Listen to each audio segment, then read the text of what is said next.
Armed groups killed entire families, including women and children, during an outbreak of sectarian violence in Syria last week, the United Nations Human Rights Office said on Tuesday.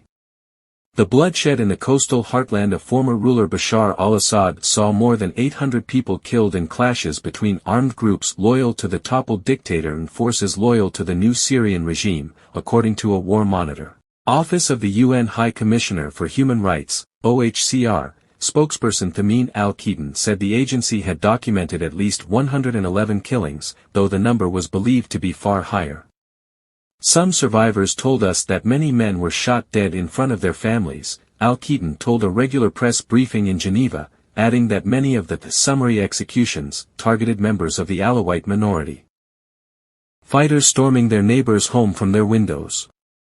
Hours later, she said the patriarch was dead, his lifeless body splayed out on the patio next to his son's corpse. A masked fighter filmed himself parading around the ransacked home, singing, ethnic cleansing, and posted the video to see.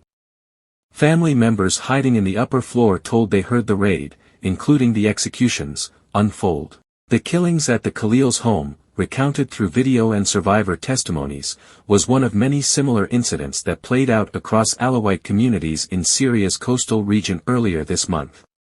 Investigation zeroes in on the events in Sanabar, or the Pine Village, in English, a town of several thousand members of Syria's minority Alawite community in Latakia Governorate.